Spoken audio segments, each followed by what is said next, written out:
Alright guys, controversial Diablo 4 topic today, and that is all about the new Tormented levels potentially coming out into the future of Diablo. You can see this is basically sorted by the top threads right now on Reddit, and several of them are all talking about Tormented difficulties. Now, why are we talking about Tormented difficulties now, and why is it a controversial topic now? Because we are shaping up to see basically Diablo 4 becoming Diablo 3 2.0. And the reason why we're talking about this now is because recently they talked about on a bunch of different live streams talking about resistances and like the toughness changes, and these new systems are implementing in and getting set up for the new Tormented difficulties. Now, if you guys don't know, in previous Diablo games, there are several forms of Tormented difficulties, and in Diablo 3, there's 20 difficulties, which is not necessarily like a bad idea on paper. And the reason why I say it's not a bad idea on paper at the start is that it's good to have a variety of content that is suitable for everyone's playstyle in terms of their power level or maybe their build, right? Where Diablo 4 kind of has this big issue of imbalance with certain skills just not able to do very high tier content. And that kind of makes it so you are funneled into only playing the meta builds because the meta builds are thousands and thousands of times stronger. But right now, the big jump is like from T1 to T4, it's such a massive leap in the game that having more variation, it doesn't seem bad because, right, you're going to have different stages of power in your character's power level. Maybe you don't have like all of the aspects ready for your build, so you need to acquire those. But I think that it's going to actually end up being a bad thing. I actually agree with a lot of players here, but I'll give both sides of the argument and you guys can tell me how you guys feel about it. So the thing is that if we get, let's say, another 10 Tormented levels. Now, I don't know how many more Tormented levels are being added to the game, but I'm just saying, for an example, imagine 10 more because that would put us at 18. And again, the way that the game is shaping up is they constantly are just copying Diablo 3. And don't get me wrong, I like Diablo 3, but I wish Diablo 4 would be its own game. I think that in Season 0, it kind of had its own identity, but it's becoming more and more like Diablo 3, which it could be a good or bad thing depending on if you enjoyed that game or not. But the main issue that I see is that in other video games, when we look at different difficulties, right, some games will change up the AI, there's maybe different enemies in some games, like certain enemies may not appear in difficulties, or sometimes it's a power skill, right, where enemies might have 50% more HP, they may do double damage or whatever the case. But with Diablo, it's basically a numbers game, and the difference between like a pit 1 boss and a pit 150 boss is just the HP goes to the moon to like numbers that aren't really something that you can really like visually see and be like, okay, that's the right amount, quadrillion, million, trillion HP. Like it gets to a point where like it becomes comical in terms of like looking at numbers because again, you need to do so much damage in order for like any amount of HP to be removed from a boss, especially if you're doing pit 150s. A lot of these are bug builds and they're only things that are doing negative damage numbers in order to complete the content. And if they want to bring the game back down to earth in terms of numbers, you also have to look at the HP that you're scaling on the monsters. It's out of control in order for like the highest tier of content to be completed.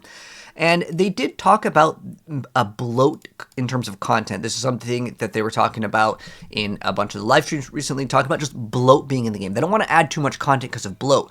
But when you look at specifically Diablo 3, I mean, this is crazy. Look at how many difficulties you have and how much bloat exists in the game in terms of how many difficulties exist. And it all is, again, just simply a numbers game, but it also comes down to valuing the player's time because people don't really consider a build viable if it can't even do Tormented 4 content. And the difference between damage is just so big in certain builds that this does matter quite a bit in terms of splitting the player base.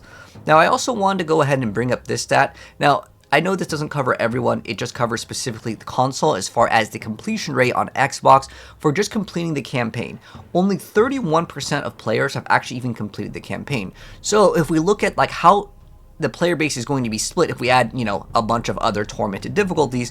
If people don't even complete the campaign, only a third of the players complete the campaign, how many players are in all the different Tormented difficulties. And this matters when your games is as a service. It's always online. You always have to be playing in the open world. If the world feels dead, that obviously is going to reflect in the player base, because like sometimes if you go to the world boss, if you're not on Tormented 4, it's a ghost town. There's like no one there. Heck, when I was playing the PTR, I had to solo the world boss because there was literally no one there.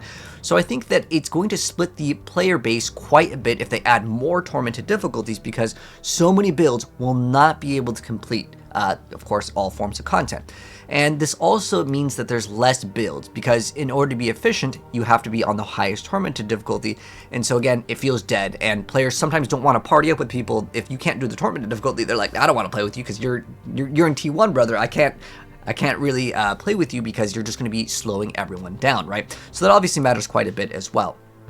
But going into other things over here is that because the game is always online, playing with players is always going to be more efficient. But if you're like, my favorite build is this, and the build can't do it, then that also becomes a problem. Again, if your friend is on Tormented 1 and they add, like, you know, let's say up to Tormented 16, I would say it's going to be such a long grind, especially if we look at what they're doing in Season 11 when they are actually adding all the capstones. If you want to carry someone, it took 12 minutes for me to get someone from level 0 all the way to max level. And it wasn't really that bad, because then I could just start helping them level up glyphs.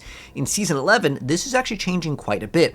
And the reason why it's changing up a lot in Season 11 specifically is because you have to run through the capstones, which each one takes several extra minutes. It's almost like an hour to power level someone versus 12 minutes, which is a very big deal because, well, it's just something that you're going to have to do. And again, if only 1/3 of the players are even past the campaign, you're splitting the player base even harder. Maybe their goal with this is to make it so it's easier to transition those players that don't complete the campaign. I genuinely feel like the campaign is pretty simple, but again, if only 1/3 of your player base is even make it to the end game, maybe they got to look at that as well, because that's kind of the issue with the game in terms of if you add so many different areas of difficulties, then you're splitting the player base, the 1/3 of the player base, even harder. But maybe they can make something else, because I did see that they did have this thing where you can make a character that was like instantly level 50, if you guys remember when they added that system, which I actually don't think it's a bad idea. But I think that when you make someone instantly like max level, right, because a lot of MMOs that have existed for years, they'll have like a new player start where they'll just give you like a maxed out level character.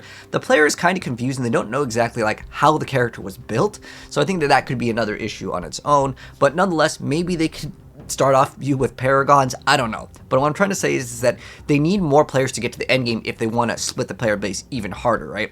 But the main issue that I also want to say is that the 100x of multipliers that's required, right? If we look at Diablo 3, when you have the sets, right, when you have like the 6-piece bonus, it's usually like 10,000 or 12,000 X damage to one very specific skill. And the thing that becomes an issue is if you do not have that specific set, like the full 6-piece set, the difference between a 5-piece and a 6-piece is miles, right? If you don't have a skill that has a set piece bonus, right? Because if we're talking about Diablo in the future, we're probably going to get set items, maybe in the expansion or in the future.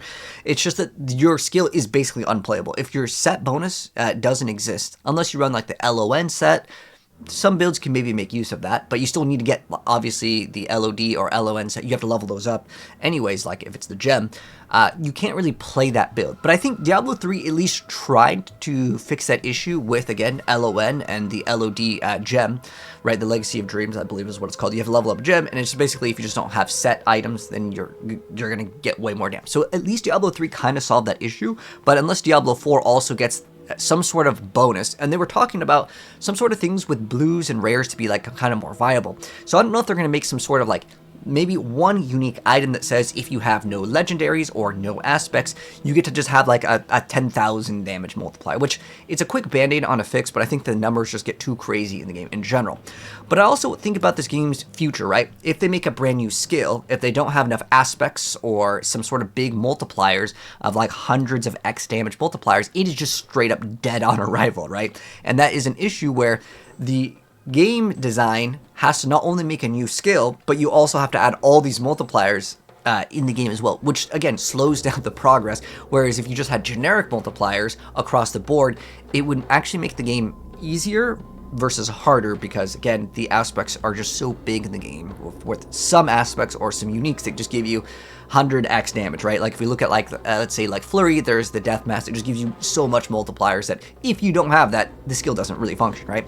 But then also I look at the viewpoint of if the best gear only drops the higher difficulties. Right now, all you need to do is Tormented 1, but if your chances for greater affixes are higher in, let's say, Tormented 16, or let's say Tormented 5, which has already been data mined, to be honest, a long time ago, but it just never came out. But if they add a lot more Tormented difficulties, you're basically making it so the player is literally wasting time. This was an issue that I talked about as far as like Diablo goes. If you played Diablo 2, which is like the fan favorite, you could still get pretty decent items. You can still get SOJs in, let's say, Nightmare difficulty, Nightmare and Dario. You still can get good items that are like viable at the end game, but how it's kind of structured right now for a lot of action RPGs, if you're not doing max tier content, you're not really getting anything. Now, if we go look at like Path of Exile, you could still get divine drops while you're doing the campaign, and it's still like, wow, I got this item, it's exciting. But the thing that I kind of complained about with Diablo in terms of its design, until you get greater affix gear, every single piece of gear, every single piece of legendary gear is almost worthless because you cannot use it at the end game. Sure, the aspect can roll and you can get the aspect, but unless it's a greater affixed legendary, you can't get the maximum roll of the aspect. Therefore, you can never get excited towards the end. But I also think that getting a max rolled aspect, it's so small in terms of like the excitement level. It's just like, oh my gosh, just give me the thing. And the reason why is because you've been farming it for, 10 seasons now. In general, I want to say that Diablo also has this problem where until you're at, the high tormented difficulties, you're just wasting your time. And I think a lot of people feel this as well, even though they've changed the leveling in Season 11 in terms of the PTR, they've made it so the game is a lot harder, the monsters are more difficult, but you're still wasting your time until you get to the max difficulty, because that's where all the good stuff drops anyways. So I'm curious to know, how do you guys feel about it now? And then we're going to talk a little bit about it and see if your mind changes by the time we finish this little discussion on this controversial subject right now. So first off, I already talked about how like barely anyone completes the campaign. So I was also thinking about maybe making it easier for people to get towards the end game with any sort of build, and then we can have extra forms of content that could be harder for maybe cosmetics, or like basically the same bosses but like harder versions of the bosses that maybe can yield something as a result. Because right now Diablo has this issue where like if you go higher in the pit, there's really no point. You don't get anything special. Going beyond 100 really isn't necessary for most builds, especially since T4 is like Pit 55, but you have like an additional 50 tiers, which are way, way, way harder. It just makes the damage numbers go too crazy, and like it's almost unnecessary. But if we look at like how many tormented difficulties exist right now, we have 4, and then we have, of course, 4 regular difficulties. So we have 8 difficulties right now. How many more does it really need to actually have? And even in Diablo 3, we have the first 4 difficulties, and then it goes up to Tormented 16. I just feel like that there's too much bloat in the game as far as adding this many. Now, I think if we had just Tormented 5, that might be okay, but I also think about like, do we really need this many difficulties? Like, I feel like normal is obviously, yeah, we need some sort of normal or easy mode just for like the brand new players, right? Some people, like, they're really bad at action RPGs because this is their first one. These sort of games are kind of hard, but I think having normal makes sense, and then having Tormented 1 makes sense, and then Tormented 4. Anything in between, there's just really no incentives for most players to do it. If you look at some of the top players for speedruns, you still do the game, and I'm talking about speedruns not just to complete the game, but speedruns to get to the max level. A lot of people are still playing on normal difficulty because the efficiency just doesn't exist on the harder difficulties, especially if you go to the Season 11 with this new updates. It's just way too hard. It's just not time efficient, so people play on normal anyways. So there's really no point of adding these other difficulties. That's the way I see it. Again, if they want to talk about not adding bloat to the game, this is just, it's too much amounts of difficulties where, again, you're splitting up the player base. I felt like Diablo 2 did it pretty good. And the reason why, like, I want to reference Diablo 1 and 2 because it's kind of the same here. You go through the game on normal difficulty, then you progress into Nightmare and Hell. And I think that the progression kind of makes way more sense to have 3 difficulties that you will progress and go through. Whereas in the current system with Diablo 4, like, you have all of these difficulties, and you could start off on the harder difficulty, which I actually don't think it sounds that bad on paper, but in reality, I think a lot of people just don't play in the other difficulties, so they become like kind of a ghost town, right? Which makes people think, well, what the heck, dude? Why do we have all these difficulties that no one uses? And I wanted to read up on what some people were saying about the most recent post over here that again started blowing up. The goal for D4 should be to have its own identity. Stop trying to turn this game into Diablo 3. Adding infinite torment levels does not make this game any better. So again, this is the Diablo 3ification, and they've kind of talked about this as well. The thing is they've mentioned if it's a great system, regardless of what game it is, we're going to implement it. And I can respect that mindset, but I also want to say that Diablo 3 is just simply a better game because you have all these sets, because it allows you to run almost any build to have like these X multipliers. There's so many builds. I want to go ahead and reference the Druid Rabies once again, because that build has gotten so many buffs, but the build simply does not function because we don't have an X 1,000 something. That is really what's required for certain builds to excel at the game. And I want to say that just adding a one aspect that gives you 10,000, it's a quick band-aid fix, but it just makes the game look kind of strange, because until you get that one item, the whole skill and build may feel useless, because again, there's so many Tormented difficulties, and the discrepancy between Tormented 1 and Tormented 4, the gap is too big, especially with the imbalance of skills, which is basically the main issue with adding all these Tormented difficulties. So this person also talking about the same subject over here, that the players say that they want new content here, and the devs I think they want to keep replaying the same content with increased health and damage numbers. This is the big thing that I've been talking about for a long time in Diablo in terms of retention rate, right? Now, they're slowing down the game quite a bit in Season 11, and I think the mindset with the game devs is, okay, players are completing the game really fast, especially the content creators. And I don't think that the game developer should balance the game around the streamers and the people that play 30 hours a day. I think it should be looked at the average players, and that's why I kind of reference this. If only 31% of the players are, this is a third of the player base, is even doing whatever forms of content that you're making for all these additional Tormented content, I think that that could be kind of a big discrepancy as well in terms of like where the players are at. But I also wanted to mention that the difference between a pit 1 and a pit 150, it's just a numbers game. There's no forms of new content. And this is something that I want to go back to that was in one of the GDC things that was talking about keeping a game to be played forever. And it talked about forms of content that only some players can actually do to keep players in the game, that you make those people feel like I've completed some sort of form of like content that maybe no one can complete. But the thing is that when it's a pit 1 versus a 150, there really isn't any visual difference, and I think that that's why people kind of tune out to the game past, like, let's say a week, which is, I think, the main issue with Diablo 4 is, like, you hop in, especially the players that come back again and again, right? We come back, we play a new build, we have fun for maybe, like, you know, a weekend for the blasters, like your character's done, or maybe, like, a week if we're, like, heavy grinders and we want to maybe play maybe multiple classes, we want to get our glyphs up to 100, you have, like, a week.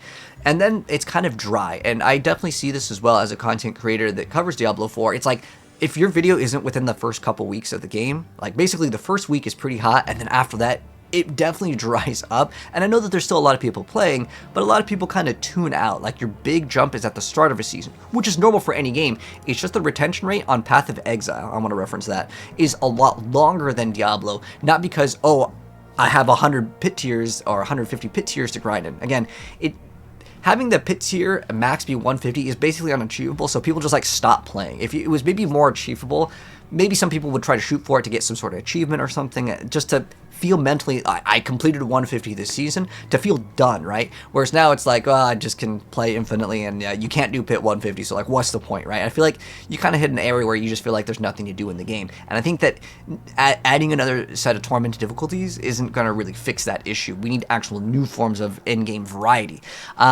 This person actually kind of mentioned what I was saying, is that like we basically have set items already in the game. If you want to play Incinerate, you have to play all the Incinerate aspects, which is reasonable, it makes sense.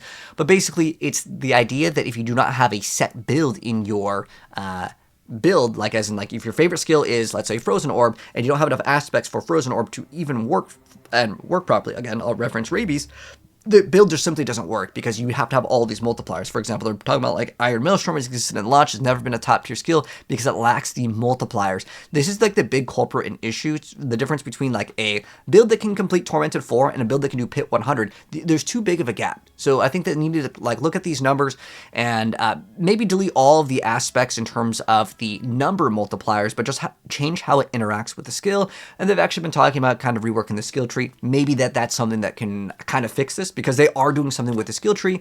They didn't reveal what, but it was like something that Pez Radar mentioned in some sort of like campfire or like a post on Twitter or something. But basically, there is some differences coming to the skill tree, and this could actually fix it. Or if we get set items, but I really feel like set items, the issue with set items, if your build doesn't have like a set to Frozen Orb, or a set to Incinerate, or a set for Hydra, because right now Hydra is good because you have a Fitting Iris, which has like the 100x plus multipliers, right? You have 1000x damage. That's the reason why Hydra is really, really good. But in the future, if they come out with new skills, you then would have to require them to have those aspects or a set around it, which makes them slow down their progression. So I think what they need to look at is all of the multipliers in the game could just be generic versus very skill specific. And the reason why is that way all of the skills can be somewhat equal. I don't think every skill, by the way, should be like 1-to-1 in terms of how powerful a skill should be. I think that there can be variances, but the variance should not be one build is 10,000 times stronger. 20-30%, that's cool. But again, when your skills are like 10,000% stronger, it's so bad that it makes it look like the game's actually broken, right? And I think that's something to consider. Okay, so this person actually had some good ideas. This is a kind of long post, but I'm just going to kind of summarize it. So they're talking about the problem with the tormented numbers. It's like the same thing, right? This person's saying, okay, assuming we have 8 tormented tiers, this person's saying that like you can unlock like kind of breakpoints in terms of like what you can do. So this person is saying at Tormented 5, the Chaos Uniques begin to drop. This way it gives you an incentive to push into the higher tier. Sorry, this is kind of like small. So we'll make it a little bit bigger. So this person is saying like at Tormented 5, Chaos Uniques begin to drop. And this person is saying at Tormented 7, right, you're going to be able to equip 2 of them. So it gives you kind of a longer progression. And I think that while I want to say that locking the ability to equip pieces of gear may deter some players, at least it gives you a goal to push into Tormented 4. Like right now, if your build doesn't do Tormented 4, it's kind of basically like considered like bad, right? Let's be real. But at least it gives you some sort of like longer term goals to kind of keep people interested in the game. And it does lock content out. But right now, you don't get greater affixes until Tormented 1 anyway. So again, these stepping stones to progression may make the players feel a little bit better in terms of, okay, now I get to do this.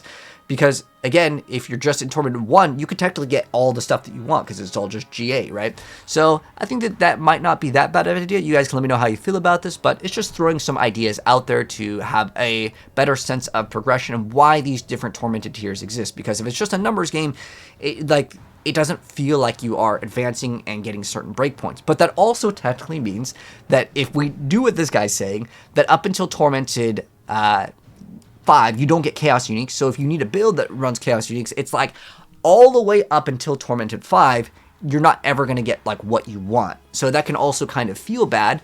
But I look at it like a double-edged sword because like at that point, right, maybe you can play one build that works up until Tormented 4 that's really good, right? And then you get into Tormented 5, and then you get to swap to a completely different build. I'm like, okay, well, that allows the doors for a build to be really good and fast until you get to this area. Then something else emerges, and then you could have like builds for specifically different sections of the game. And as a content creator, I'm thinking that that's not that bad of an idea because we can have builds up until Tormented 4, and then Tormented 5 through 8 will allow us to play other builds. But again, certain builds just simply don't exist in the higher tiers of content, and this would also make it so until you get to there, your build just wouldn't be viable. And this is a post talking about something else, but I just wanted to highlight them talking about it was talking about how a content creator only plays for like 2 days. We're talking about this post over here, Rax only playing for like 2 days. I'll be honest, so there's some times where I will only play Diablo for like 2 days, and then I'll go play another game, and I'll come back to Diablo because I like to jump around in other action RPGs. I love Path of Exile, I love Diablo. Torchlight Infinite is fun once in a while as well, and you know, when Last Epoch has some update, and maybe when that new Wolfson 2 game drops, we'll play that as well. But the issue with Diablo is like, I feel like after 2 days, you're done. And I don't think that the content creators should be where the devs balance the game. I've talked about this before. I think that they should look at your average player base, but a lot of people, I would say, that are still playing this game, we can complete the game pretty fast. So their mindset of slowing down the game and adding more tormented difficulties would make it so we play the game longer. Like, it would still do it, but it's not really engaging content. I think that's the main thing that I wanted to talk about. And I wanted to go ahead and reference, like, what would be the correct solution, right? So I've talked about for 10, 20 minutes here about how I think that Diablo 2 specifically had a better system where there's just 3 difficulties. And I want to say that, like, inside of the game, right, where you can do Ubers, you don't have to have this bloat of so many different forms of difficulties. Like, there is forms of content in the game that can be more challenging as long as the reward does give you that specific rewarding thing. Because again, you're supposed to get better rewards as you climb up in the pit. But the pit realistically doesn't give you that much better results. If you guys haven't seen, I showed gameplay of what you got in, like, I think we got like 1 greater affix or something in pit 150 from the PTR. Like, the rewards aren't like every single item being greater affix. So the rewards don't scale up proportionally to the difficult like content, like, especially if you're trying to farm for XP, it's better just one-shot everything. That's another issue with Diablo. It's more efficient to do low-tier content than high-tier content, even if you want to be grinding the Paragon points, which is the issue. But I think the biggest thing that makes players kind of fatigued and hop out of the game, which is the main thing that I'm thinking about, like, if we want to talk about retention rate, sure, if you want players to kind of grind through all the way down to Tormented 16 like in Diablo 3, that would keep people in longer. But I think that over time, they're just going to get bored of the game. Like, while I'm grinding all the way over here, once I get my 6-piece set, like, I'm going to be able to do T16 in Diablo 3. And it's just because you have a crazy multiplier. But I want to say that one thing that I want to reference is Path of Exile's, like, variety in, like, what you can do, right? You can do Delirium, you can do specifically boss farming for currency. And I think that if Diablo added an in-game trade, right? Like Path of Exile with the brand new system of trade that got added into PoE1 recently with the asynchronous trade, meaning that you could just have, like, an auction house that's, like, 24/7, even when I'm offline. I'm getting loot, basically. I love that feeling. But also, just the amount of variety in content, whereas Diablo 4, it's just the pit. Like, that's the only form of high-tier content. Now, to be fair, we are getting the tower, but remember, they said tower rewards are only at every 10 intervals, and they're only acquired 1 time. So I want to say that the towers, it feels too similar to the pit, and they've acknowledged this, but at the same time, no one is going to be farming the towers. There's no point, because once you do, let's say, pit 100, because that's kind of like the top end in the next season, that's it. Like, you don't get any more rewards. So what's the incentive to grind it, right? Whereas with the pit, at least I'm grinding, I have the best XP. You also get obols. You also get the glyph upgrades. But with the other forms of content, right, where it's like you go to the Undercity, well, I can't level up my glyphs in the Undercity. It's bad for loot. Okay, well, if I already have my mythics, there's no point in the mythic tribute. Maybe I can get Omnisite and I can keep on slamming in those brand new sanctifications. But I just feel like that there's so much more variety in Path of Exile, right? Even in PoE2, which is still in beta. And I don't know why Diablo removed stuff. And they said they didn't want to bloat content, but again, I would rather have bloated variety content. And let me know how you guys feel about this as a discussion. Would you guys rather have more Tormented tiers as forms of content, like, that's bloated, right? Because I would consider this bloated. If you're adding 20 difficulties in your game, 3 is like, I think that's all you need. But I think instead we have more variety of content, even if some people don't like that forms of content. They can use that and be like, okay, people aren't doing Realm Walkers, because I hated the Realm Walkers. I felt like they sucked. Maybe buff up the Realm Walkers. Maybe change up the way the gameplay works, or make it so damn rewarding that even though it's annoying to do, you get such a good reward. Like, if they told me every single time I went into the Realm Walker, I would get a Resplendent Spark once a week or something, or, to be honest, I don't really like daily or, like, weekly rewards, but I'm just saying, for example, if they made it so once a week, if you did a Realm Walker, you would guarantee get a spark. I bet you everyone would be like, yeah, let's go do Realm Walker. I need to get my weekly spark. I think some of these things can really help out achieve basically the ability to maintain your player base for longer. Even though like I said, I'm not really for daily and weekly, like, logins to do certain forms of events for it, but it would be like a quick band-aid fix, at least for now, to encourage people to do more forms of content, because there's really no point to doing a lot of the content in the game, even though they've been buffing up, like, the boss drops and stuff. Again, it's just going to be a slot machine for the sanctification, but I think the main thing that they should focus in on is new forms of content, and this is kind of a stretch, I'll be honest, but I think user-generated content in any video game, when you look at, like, a lot of different, like, games like Roblox, I know, this is like almost another subject, but I think user-generated content and mods can really actually add a lot more to games. If any of you guys have played any of the Diablo 2 mods, like Median XL or like D2 Reimagined, there's a lot of, like, mods that really make this game better. I would love for Diablo 4 to open up the doors for mods, and then they can take inspiration from some of the mods and maybe add it to the base game. If you look at how many players come back to Torchlight 2 just for the mods, I think that there is definitely a player base, especially with Median XL, because, we're also talking about Diablo here. Let's reference Median XL, the best mod ever for Diablo 2. And I think that just having user-generated content would really kind of go a long way. So if Blizzard ever wants to do like open mod support, that would be the best solution. And also more forms of new content, like, and I don't mean like a rehashed sort of stuff, like Chaos Rifts, they're still like good. I don't know why they're removing them, but like it's just basically sit in a circle, right? I want more brain activity where you have to think about how do I want to put these puzzle pieces in to get the reward that I want. When we look at like the crafting in Path of Exile 1 with a new like a tree system where you get to like, I want to get gloves, I want to modify with lightning modifiers, right? Where we get have a little bit more control over getting the loot that we want, because the crafting system in Diablo 4 is pretty weak overall when you consider it like a modern action RPG. When you look at what else is in the market, when you look at how good Last Epoch's crafting system is and how easy it is to understand, whereas Diablo is kind of like, oh, did the item drop with GAs? No, all right, it's garbage, keep on going, right? I also really wanted to mention PvP once again for infinite forms of content, right? User-generated content as well as PvP would be where I would say could really open up the doors for way more replayability, because we're still supposed to play Diablo for like, what is it, 8 more years, guys, is what the model is right now. They want this game to be a 10-year game, and hopefully it can do it, but it needs way more forms of endgame variety versus, again, having the bloat system with having these, because having these many torments is just like, you need like a 10,000x multiplier, and if you're only really getting the good loot at the end, everything else kind of feels irrelevant till you get to the end. But anyways, that's my 2 cents. That's the controversial subject, and let me know down below. What do you guys think? Do you guys think that they should add a lot more tormented difficulties? Will that keep you personally longer in the game, and does it make you excited about hearing about more tormented difficulties? I think Tormented 5 would be exciting, but the rewards have to be better, and since there's nothing better than Mythic at the moment, if they were like, guys, Tormented 5's coming out, we get set items dropping in Tormented 5, you got me on that one. But I don't think we're getting Torment 5 with set items in Season 12. But if I'm wrong, I'd be happy. Anyways, let me know your thoughts down below. Thanks for tuning in. See you in the next video. Peace out.